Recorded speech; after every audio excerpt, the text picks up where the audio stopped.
Hello guys, welcome one and all. मैं हूं आपका इस्लाम सर और आज हम आए हैं अकाउंटेंसी का कुछ important topic, most expected topic discuss करना। तो गाइस, आप लोगों का एग्ज़ाम 20th को है और गिन चुन के लिटरेचर के बाद जो है 3 दिन बचा है। तो 3 दिन में आप लोग करोगे क्या? एक तो बहुत सारा प्रैक्टिस करोगे, उसके बाद कुछ ऐसा मतलब टॉपिक से आप उसको जो है ना देख कर जाओगे, ठीक है ना। जर्नल एंट्रीज वगैरह, एडजस्टमेंट्स वगैरह, कैसे उसको फाइंड आउट करते हैं, वो सब चीज़ जो है आपको मतलब एक बार देखना है, गो थ्रू करना है। ये टॉपिक उसके लिए, ये वीडियो उसके लिए जिसका तैयारी अब तक पूरा हो चुका है, अब वो जस्ट रिवीजन कर रहे हैं। तो रिवीजन में जो है कौन कौन सा इंपॉर्टेंट पॉइंट्स को जो है उनको ध्यान में रखना है हर चैप्टर्स का, वो हम लोग डिस्कस करने वाले हैं। जैसे कि क्वेश्चन पेपर आपको पता है, पैटर्न सेक्शन ए में जो है 10 क्वेश्चन हो गए 1 मार्क्स का। उसमें SAQ भी आ सकता है, MCQ वगैरह जो है मिला के देगा, वो एकदम फॉर्मेट तय है स्पेसिमेन पेपर के अकॉर्डिंग। तो क्वेश्चंस जो है हर चैप्टर से जो है आपको उसमें पूछेगा। अब सेक्शन बी में जो क्वेश्चंस है वो सारे जो है पार्टनरशिप वगैरह जो है इससे मिला के पूछेगा। तो उस हिसाब से देखा जाए तो गुडविल, अगर गुडविल मान लो चैप्टर है तो गुडविल का 5 मेथड्स आप लोग को अच्छे से आना चाहिए। एवरेज प्रॉफिट कैसे निकालते हैं वो आना चाहिए। एवरेज प्रॉफिट में बहुत सारा हम लोगों को एडजस्टमेंट्स करना होता है, जैसे कि under valuation of stocks, over valuation of stocks, है ना। कभी कभी हम लोग रेवेन्यू आइटम को कैपिटल मान लेते हैं, कैपिटल आइटम एक्सपेंसेस को रेवेन्यू मान लेते हैं, फिर उसका उससे रिलेटेड डेप्रिसिएशन, वो सब जो है आपको आना चाहिए। एबनॉर्मल लॉस, एबनॉर्मल गेन का एडजस्टमेंट्स आप लोग को क्लियरली आना चाहिए। कैपिटल एम्प्लॉयड 2 मेथड से निकलता है ना। जब भी हम लोग capitalised method of average profit या सुपर प्रॉफिट निकालते हैं तो उसका कैपिटल एम्प्लॉयड जो है 2 मेथड से निकलता है, एसेट अप्रोच और लायबिलिटी अप्रोच। तो वो आपको जो है प्रॉपर तरीका से आना चाहिए। वैल्यूएशन ऑफ गुडविल में और क्या आ सकता है? हाँ, आपको जो है रिवर्स टाइप क्वेश्चन आ सकता है ना। रिवर्स टाइप क्वेश्चंस मतलब आप लोग को जो है बैकवर्ड कैलकुलेशन करके जो है क्वेश्चन निकालना है, इन्फॉर्मेशन निकालना है, तो वो सब आता है नॉर्मली। और यहाँ पर ऐसा डाउट भी है कि वैल्यूएशन ऑफ गुडविल का क्वेश्चन आपको अलग से दे, ये चांस बहुत कम लगता है। हाँ, MCQ में दे सकता है, शॉर्ट मतलब 1 मार्क्स वाला में दे सकता है। और उसके अलावा अगर आपको वैल्यूएशन ऑफ गुडविल का देगा तो हो सकता है बड़े सम्स में जो है उसमें जो है वैल्यूएशन ऑफ गुडविल का कुछ एडजस्टमेंट्स दे दे, ठीक है ना। सेपरेट क्वेश्चन आने का कम चांस है, बट आ भी सकता है, यू नेवर नो, ठीक है। उसके बाद PL एप्रोप्रिएशंस में आइएगा। PL एप्रोप्रिएशंस में जैसे कि आपको इंटरेस्ट ऑन कैपिटल निकालना प्रॉपर तरीके से आना चाहिए। बीच में भी कैपिटल इंट्रोड्यूस करता है पार्टनर, बीच में विड्रॉ भी करता है, उस हिसाब से इंटरेस्ट ऑन कैपिटल में क्या क्या चेंजेस आता है वो आपको आना चाहिए। इंटरेस्ट ऑन ड्रॉइंग का कैलकुलेशन, करेक्ट नेट प्रॉफिट निकालना आना चाहिए। करेक्ट नेट प्रॉफिट, मान लो ऐसा कुछ PL एप्रोप्रिएशन से पहले जो प्रॉफिट एंड लॉस अकाउंट बना है उसमें हो सकता है कुछ आइटम ना लिया गया हो, ठीक है ना, लेना चाहिए था, नहीं लिया गया हो, तो उसके वजह से जो है नेट प्रॉफिट अपना सही आता नहीं है। तो करेक्ट नेट प्रॉफिट निकालना जो है आपको प्रॉपर तरीका से आना चाहिए। उसके बाद पार्टनर्स कमीशन होता है, after charging commission, before charging his commission, ये सब कैलकुलेशंस आपको देख के जाना है, ठीक है ना। कुछ आप एडजस्टमेंट्स अच्छा से देखिएगा ना तो आप जो है सम्स कर पाइएगा, अगर आपका प्रैक्टिस अभी तक अच्छा हुआ। उम्मीद करते हैं कि तैयारी तो आपका हुआ है, बस आपको जो है अच्छे से प्रोविजन सबका देखना है और कुछ प्रैक्टिस कर सकते हैं, ठीक है। जनरल रिजर्व का कैलकुलेशन जो है इसमें कैसे किया जाता है PL एप्रो में बोल देता है 10% of the net correct net profit, या फिर कुछ अपना एडजस्टमेंट्स लेकर आता है। तो आपका अगर इंग्लिश सही है तो आप इंग्लिश को अच्छे से समझ के जो है आप जनरल रिजर्व निकाल सकते हैं, है ना। फिर गारंटी, PL एप्रोप्रिएशन में जो है गारंटी वाला जो टॉपिक है वो बहुत ज़रूरी है, वो आने का चांस है। वो MCQ में भी आ सकता है, लॉन्ग क्वेश्चन में भी आ सकता है। PL एप्रोप्रिएशन से आप 10 मार्क्स एक्सपेक्ट कर सकते हो। It's not sure but you can expect 10 marks, ठीक है ना। बाइफर्केशन करके देगा, 7+2+1 या 7+3 ऐसे करके भी दे सकता है, ठीक है ना। तो उसके बाद फिर तुम्हारा पार्टनर्स कैपिटल अकाउंट है, लोन अकाउंट है। जर्नल एंट्री PL एप्रोप्रिएशंस का जो है थोड़ा सा समझ के जाइएगा, ठीक है ना। ऐसा चांस कम है PL एप्रोप्रिएशन का जर्नल एंट्री, बट एक बार जो है देख करके जाना चाहिए। एडमिशन में आ जाए, एडमिशन का रिवैल्यूएशन अकाउंट अच्छे से बनाइए, उसको अच्छे से समझिए। अनरिकॉर्डेड असेट्स भी होते हैं, अनरिकॉर्डेड लायबिलिटी भी होते हैं, ठीक है ना। प्रोविजंस फॉर डाउटफुल डेट वगैरह ये सब किस तरीक़ा से रिवैल्यूएशंस में आता है। पार्टनर्स कैपिटल अकाउंट बनाना, फिर आपका जर्नल एंट्रीज जो है सारा एडमिशन्स का पूरा जर्नल एंट्रीज अच्छे से समझना है। एडमिशन्स हो गया, रिटायरमेंट हो गया, अब ये मैं एडमिशन का बात कर रहा हूँ। गुडविल का ट्रीटमेंट अच्छे से करना है, है ना, कि गुडविल जो है कैश में आ रहा है तो फिर क्या एंट्री होगा, अगर गुडविल कैश में नहीं ला पा रहा है तो कैपिटल एडजस्टमेंट के थ्रू एंट्री होगा। ठीक है, गेनिंग इसका सैक्रिफाइसिंग रेशो कैसे निकलता है, ठीक है ना। फिर तुम्हारा जनरल रिजर्व, कभी कभी बोलता है जनरल रिजर्व जो है वो बांटना नहीं है, वो बता देता है कि रिकॉन्स्टिट्यूटेड फॉर्म में जो है वो मेंटेन रहेगा, तो उसका एंट्री कैसे होता है, कैपिटल एडजस्टमेंट्स के जरिए करना है। सबसे इंपॉर्टेंट बात, वर्कमैन कंपेंसेशन रिजर्व कैसे टैकल किया जाता है, investment fluctuation reserves, employees provident fund नहीं बांटा जाता है, वो तो भाई एम्प्लॉय का हिस्सा है, ठीक है ना। बाकी ये जितना भी वर्कमैन कंपेंसेशन रिजर्व के अंदर जो सब टॉपिक्स है, एम्प्लॉय इन्वेस्टमेंट फ्लक्चुएशन फंड्स के अंदर जो सब टॉपिक्स है उसको अच्छे से समझना है आपको।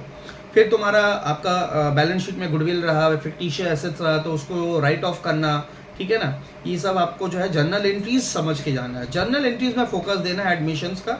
और हाँ, ऑब्वियसली लास्ट में जो एडमिशन्स का आखिरी में जो एडजस्टमेंट्स होते हैं, ठीक है ना, ओल्ड पार्टनर्स का कैपिटल दिया है उसके जरिए हम लोग को न्यू पार्टनर्स कितना कैपिटल लेके आएगा वो निकालना है। फिर न्यू पार्टनर्स का अगर कैपिटल दिया हुआ कि न्यू पार्टनर इतना पैसा लेकर आ रहा है तो एग्जिस्टिंग पार्टनर्स का जो कैपिटल कितना होगा बैलेंस शीट के आखिरी में वो हम लोग को देखना है। फिर कितना पैसा वो ला रहा है, ओल्ड पार्टनर कितना ले जाएगा, डेफिशिएंसी वगैरह जो होता है वो चीज़ आपको देखना है। हिडन गुडविल में जोर देना है, हिडन गुडविल का एमसीक्यू शॉर्ट क्वेश्चन आंसर आ सकता है। नाउ कम टू रिटायरमेंट का भी वही मामला है जहाँ तक, ठीक है ना। रिटायरमेंट का भी आप लोग जो है लोन, रिटायरिंग पार्टनर्स का लोन अकाउंट में ध्यान देना है, पार्टनर्स कैपिटल अकाउंट देखना है। डेथ के बारे में अगर देखें, डेथ में जो तुम्हारा जो पार्टनर जो डेथ हुआ है जिस पार्टनर का, up to the date of death उतना टाइम तक का जो है इंटरेस्ट ऑन कैपिटल निकालना, profit for the deceased partners जो है वो निकालना till the time of death, ये सब फाइंड आउट करना। गुडविल का कैलकुलेशन बहुत आसान होता है डेथ में, ठीक है ना। रिवैल्यूएशन कैसे बनाया जाता है, ठीक है। तो ये सब कैलकुलेशंस आपको अच्छे से करना है। उम्मीद है अगर डेथ का समझ देगा तो अगर पार्टनर्स कैपिटल देगा तो डिजीज पार्टनर्स कैपिटल अकाउंट ही बनाने देगा, पूरा कम चांस है देने का, और डिजीज पार्टनर्स का एग्जीक्यूटर अकाउंट भी दे सकता है, ठीक है ना।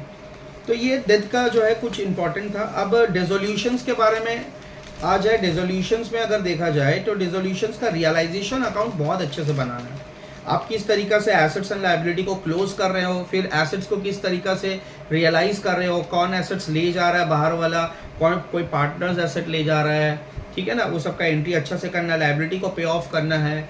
रियलाइजेशन एक्सपेंसेस का अलग अलग तरीका होता है, उसको अच्छे से लिखिएगा। रियलाइजेशन एक्सपेंसेस को बहुत अच्छे तरीका से देखना है आपको।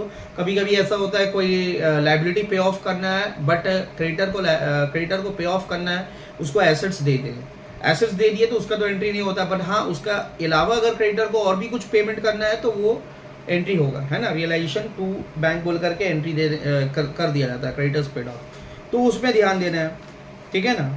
फिर ये जो टेक ओवर वगैरह कर रहा है पार्टनर्स, लायबिलिटी पे ऑफ कर रहा है या कोई एसेट्स को टेक ओवर कर रहा है, पार्टनर्स कैपिटल अकाउंट में इसका क्या एडजस्टमेंट होगा, जर्नल एंट्री के हिसाब से जो है इसको थोड़ा सा समझिएगा, ठीक है ना। फिर आ जाइए यहाँ पर हाँ, डिसोल्यूशन में मेमोरेंडम बैलेंस शीट देखिएगा एक बार। रियलाइजेशन अकाउंट में मिसिंग फिगर्स भी होता है, कभी कभार मिसिंग फिगर्स निकालने देता है। रियलाइजेशन अकाउंट को एकदम अच्छे तरीके से समझिएगा, रियलाइजेशन अकाउंट को बहुत इंपॉर्टेंट है रियलाइजेशन अकाउंट। अब बात करते हैं इशू ऑफ शेयर्स के बारे में। इशू ऑफ शेयर्स में देखिए यहाँ पर फॉरफीचर्स का एंट्री, री इशू का एंट्री, जितना तरह का एंट्री है फॉरफीचर्स का, ठीक है ना। प्रीमियम जब पे नहीं हुआ है फॉरफिट हो गया, प्रीमियम पे होने के बाद फॉरफिट हुआ है, तो ये सब एंट्रीज में ध्यान देना है। अगर प्रीमियम बिल्कुल भी नहीं है तो फॉरफीचर का एंट्री क्या होगा, बहुत बेसिक्स है, ठीक है ना। फॉरफीचर का एंट्री में शेयर कैपिटल अकाउंट को डेबिट करते हैं, बट क्या अमाउंट में करते, कॉल्ड अप अमाउंट में करते हैं, इसको ध्यान देना है। बहुत ही स्पीड में जा रहे हैं वीडियो, उतना ज़्यादा मुझे लेंथी करना नहीं है, बहुत सारा टॉपिक्स को यहाँ पर मैं बता रहा हूँ और जल्दी जल्दी करने की कोशिश कर रहा हूँ, दैट्स वाई। अच्छा, री इशू ऑफ शेयर्स करना है, उसके बाद transfer to capital reserve. Capital reserve में जो शेयर फॉरफीचर का जो अमाउंट है, जो कैपिटल प्रॉफिट है, वो कैपिटल रिजर्व में ट्रांसफ़र होता है, तो उसको अच्छे से जो यूनिटरी मेथड लगाया जाता है उसको कैलकुलेट अच्छे से करना, प्रोराटा वाला। बैलेंस शीट का एक्सट्रैक्ट कैसे बनाया जाता है इशू ऑफ शेयर्स में, वो ध्यान देना है।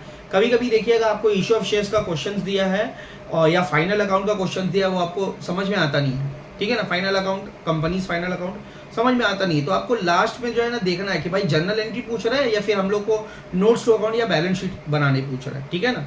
तो ये चीज़ बहुत ज़रूरी है देखना। और आपको ना क्वेश्चन पेपर में जितना पूछा जाए उतना बनाए, आप एक्सेस मत बनाइएगा। पार्टनर्स कैपिटल अकाउंट बनाया खाली डिजीज पार्टनर का, तो आप उसी का बनाइएगा ना, आप तीनों पार्टनर्स का दो मतलब ऑल पार्टनर्स का नहीं बनाइएगा आप, ठीक है ना। जैसे कि आपको अगर एंट्री बोला फॉर फ्यूचर का रीइश्यू का देने, तो आप स्टार्टिंग से नहीं कीजिएगा, है ना। इशू ऑफ शेयर्स में जो issue of shares for a consideration other than cash है उसको अच्छे से देना करिएगा। अंडर राइटर्स को इशू किया जा रहा है, प्रमोटर्स को किया जा रहा है इशू, वेंडर को किया जा रहा है इशू, उस पर कैपिटल प्रॉफिट हो रहा है या फिर गुडविल हो रहा है, उसका एडजस्टमेंट्स करना है, ठीक है ना। तो ये सर चीज़ को अच्छे से देखना। कॉल्स इन अरियर अकाउंट थोड़ा समझ लीजिएगा, कॉल्स इन एडवांस अकाउंट को भी थोड़ा सा समझ लीजिएगा, इट्स इंपॉर्टेंट, ठीक है ना। शेयर अलॉटमेंट अकाउंट को थोड़ा समझ लेना है, ठीक है ना। शेयर अलॉटमेंट अकाउंट मेरे हिसाब से इंपॉर्टेंट है। अच्छा, ये 10 मार्क्स का इशू ऑफ शेयर से एक्सपेक्ट कर सकते हैं, ठीक है ना। इशू ऑफ शेयर्स का हो सकता है आपको क्वेश्चन मार्क वाला भी सम्स दे, या फिर आपको नॉन कॉम्परेटिव या कॉमन साइज का क्वेश्चन वाला सम्स दे दे, रेशियो एनालिसिस का, ये सब का दे सकता है, देयर इज अ चांस। अब हम लोग डिवेंचर का अगर देखें तो वो इशू ऑफ शेयर्स की तरह ही है, इसमें क्या बोलना है। Issue of debenture for a consideration other than cash, अगर इसका पेमेंट कर रहे हैं तो हम लोग भाई कैसे कर रहे हैं, डिवेंचर इशू करके कर रहे हैं, या हो सकता है कि बिल्स पेबल इशू कर दिया हो, या फिर बैंक ड्राफ्ट इशू कर दिया हो, ठीक है ना। इस तरीका से जो है ये वाला क्वेश्चन आ सकता है। आप देखिएगा बुक में आपको मिलेगा, टीएस गरावाल वगैरह बुक में है। Debenture redemption, very interesting chapter. Debenture redemptions, DRI निकालना है या नहीं निकालना है, डीआरआर निकालना है या नहीं निकालना है, ये आपका जो है थ्योरी में भी काम आ सकता है ना। तो इसका कैलकुलेशन कितना होगा, कब निकाला जाता है, डेट्स बहुत ज़्यादा मैटर करता है डिबेंचर रिडेम्पशन वाला चैप्टर में, ठीक है ना। उसके बाद आपका डीआरआर बना लिए थे, उसके बाद फिर ईयर एंड में आपको डीआरआर को ट्रांसफर करना पड़ता है जनरल रिजर्व में, उसका एंट्री देखना है। अगर मान लो डिवेंचर इशू कर रहे हो आप, ठीक है ना, इशू भी हुआ आपका डिस्काउंट में और प्रीमियम में रिडीम हो रहा, तो दोनों तरफ से लॉस हो रहा है। इस लॉस को राइट ऑफ करोगे पीएल के जरिए, स्टेटमेंट इन पीएल अकाउंट के जरिए, तो उसका एंट्री, ठीक है। ये सब एंट्री भूलना नहीं है। डीआरआई अगर बना रहे हो तो डीआरआई जो है वो आपको कब सेल करना है, सेल कर रहे हो तो एक नॉर्मल होता है जितना का डीआरआई उतना का सेल हो जाता है, या फिर एक में दिखाता है कि भाई लॉस हो रहा है डीआरआई बेचने में या फिर गेन हो रहा है डीआरआई बेचने में। किसी में आपको दिखाता है कि भाई डीआरआई जो बेच रहे हैं हमको इंटरेस्ट मिल रहा है, जितना दिन तक मेरे पास इन्वेस्टमेंट रहा वो उसका इंटरेस्ट मिल रहा है। अब इंटरेस्ट में वहाँ पर तो आपका टीडीएस का भी एंट्री आ जाता है। तो ये सब आप लोगों को जो है ना, ये सब क्विक जो है आपको क्विक रिविजन करना है, ठीक है ना। प्रैक्टिस कर रहे हो अपने जगह ठीक है, बट कंसेप्ट जो है रिटेन होना बहुत ज़रूरी है। तो आपको जो है ना ये सब टॉपिक में जा करके आपको डायरेक्टली प्रोविजंस वगैरह, जर्नल्स वगैरह ये सब में ध्यान देना है, ठीक है ना। उसके बाद डिवेंचर रिडेम्पशन के बाद वही फाइनल अकाउंट में आ जाते हैं। फाइनल अकाउंट में आप जो है आप अगर थ्योरी सही से करोगे ना, ऑपरेटिंग साइकिल वाला क्वेश्चन आता है, ठीक है ना। ऑपरेटिंग साइकिल्स करंट एसेट है या नॉन करंट एसेट है, ये पूछ के आ सकता है। उसके बाद आपका फाइनल अकाउंट में रिजर्व एंड सरप्लस के अंदर क्या क्या आता है, कैसे कैसे पे ऑफ होता है, एडजस्टमेंट होता है, ये सब जो है जानना ज़रूरी है शेयर्स कैपिटल के अंदर, है ना। जैसे कि फाइनल अकाउंट में अगर बोला जाए कंपनीज फाइनल अकाउंट में, तो अदर करंट लाइबिलिटीज़ का आइटम्स अच्छे से पढ़ लेना है, अदर करंट एसेट्स का आइटम अच्छे से पढ़ लेना है, रिजर्व एंड सरप्लस का कैलकुलेशंस वगैरह कैसे होता है कंपनीज फाइनल अकाउंट में, वो देख लेना अच्छे से। ये सब चीज़ जो है ना आपको बहुत अच्छे से जो है देखना है फाइनल अकाउंट। फाइनल अकाउंट का अगर थ्योरी पढ़ोगे ना, आपका बहुत सारा कंपनीज अकाउंट का जो बाकी चैप्टर्स है, रेशियो इन प्रोपोर्शन वगैरह, कॉमन साइज कॉम्परेटिव साइज, इसमें भी हेल्प करेगा। कॉमन साइज कॉम्परेटिव साइज ये तो आपको करना ही है, परसेंटेज वाला सम जिसमें परसेंटेज रहता है भाई इस, ठीक है ना, वो आपको करना है।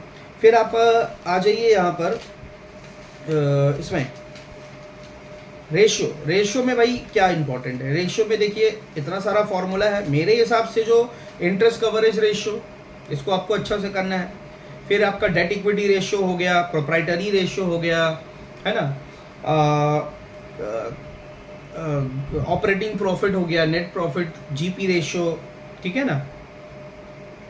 ये सब जो है रेशियो आपको इम्पॉर्टेंट है, ये आपको करना पड़ेगा अच्छे से, ठीक है ना। टर्नओवर रेशियो भी, also turnover ratio, debtors turnover ratio, creditors turnover ratios and all, सबका कैलकुलेशन आपको अच्छे से करना पड़ेगा। इसको आपको इसका आपको सम्स दे सकता है, आपको पाई चार्ट की तरह भी दे सकता है, आपको इसका सम्स आपको नॉर्मल इन्फॉर्मेटिव सम्स भी दे सकता है, इन्फॉर्मेशन दे देगा आपको, 1 बाय 1 आपको निकालना पड़ेगा, ठीक है ना। अब कैश फ्लो स्टेटमेंट का जहाँ बात किया जाए तो net profit before tax very must 6 item आता है, 5 आइटम 6 आइटम इसमें आता है, ठीक है ना। तो इसको अच्छा सा नेट प्रॉफिट बिफोर टैक्स अच्छे से करना है। इसका कैलकुलेशन आपको एमसीक्यू में भी दे सकता है, शॉर्ट क्वेश्चन आंसर्स में भी दे सकता है। जब हम लोग कैश फ्लो बनाते हैं तो हो सकता है कि एक्यूमुलेटेड डिप्रिसिएशन का इन्फॉर्मेशन दिया रहा है ओपनिंग क्लोजिंग, तो एसेट्स अकाउंट के साथ साथ एक्यूमुलेटेड डिप्रिसिएशन अकाउंट कैसे किया जाता है वो अच्छे से करना है। प्रोविजन फॉर टैक्स का अकाउंट अच्छे से करना है, ठीक है ना। उसके बाद टैक्स रिफंड वगैरह ये सब। उसके बाद आपको हो सकता है ना कि आप इंटरेस्ट पे कर रहे हो, और इंटरेस्ट पे कर रहे हो ये एडजस्ट हो रहा है जनरल रिजर्व से। तो जनरल रिजर्व का किस तरीक़ा से हम लोग अकाउंट बनाते हैं, इस तरीक़ा से जनरल रिजर्व से पैसा कटेगा, ठीक है। उसके बाद फिर वो इफेक्ट भी करेगा नेट प्रॉफिट बिफोर टैक्स में। तो ये सब चीज़ में ना ध्यान रखना है आपको। तो गाइज ये सारा जो है इम्पोर्टेंट पॉइंट्स था। कुछ अगर छूट गया है तो बताइए हमको, कमेंट सेक्शन में बताइए। कुछ ऐसा पॉइंट है जो मैंने कवर नहीं किया है जो बहुत ज़्यादा इम्पोर्टेंट है, तो स्टूडेंट्स जो है वो भी जो है आपके ज़रिए दूसरे स्टूडेंट्स को रिवीजन करने का मौका मिलेगा। ये इतने जल्दी में मैं इतना ही जस्ट बता पाया हूँ क्योंकि वीडियो बहुत ज़्यादा लॉन्ग हो जाता है और आपके पास उतना टाइम अभी नहीं है कि आप मेरा आधा घंटा का वीडियो देखो या 1 घंटा का वीडियो देखो, ठीक है। मैं वैसा नहीं करने वाला हूँ। इस वक्त जो है ये मैराथन वाला भी वक्त नहीं है कि मैं 8 घंटा 10 घंटा का मैराथन लेके आओ। वो मैराथन वगैरह वो स्टूडेंट्स के लिए जिसका प्रैक्टिस बहुत अच्छा है, बस वो अब जो है बस टाइम पास कर रहे हैं, मैराथन देख करके अपना टाइम बिता रहे, काट रहे, ठीक है ना। तो मैराथन में देखो किसी को पॉजिटिव, किसी को बेनिफिट मिलता भी है, किसी को नहीं भी मिलता है। आप कर सकते हो, आप अगर कर सकते हो, आपको लग रहा है कि आपका टाइम नहीं किल हो रहा तो आप कर सकते हो, और आपको लग रहा है कि चलो दोनों मैनेज कर ले, हम अपने बुक से भी पढ़े, मैराथन भी कवर हो रहा है, तो वो भी हो सकता है, ठीक है ना। आप कर सकते हो, ठीक है ना। पर मेरा मानना है कि आप प्रैक्टिस के साथ साथ, अगर आपका तैयारी अच्छा खासा है, प्रैक्टिस के साथ साथ जो है आप ये सारा पॉइंट्स को जो है ना बुक से जो है डिटेल में कीजिए। अब जैसे सिक्योरिटी प्रीमियम का पैसा कहाँ कहाँ यूज होता है, ये सब जो थ्योरी वगैरह जो है ना अच्छे से करना पड़ेगा। कैपिटल रिजर्व और रिजर्व कैपिटल में क्या डिफरेंस होता है, तो ये सब चीज़ आप अच्छे से कीजिए। चलिए guys, all the best, see you in the next video. Paper आते ही जो है हम लोग कुछ डिस्कशन करेंगे पेपर का। हालांकि पेपर आने के बाद ऐसा कुछ डिस्कशन करने लायक बचेगा नहीं, आप लोग क्या ही फायदा डिस्कस करने का, बट फिर भी जो है मैं आऊँगा अकाउंट्स पेपर के साथ और कुछ बातें करूँगा।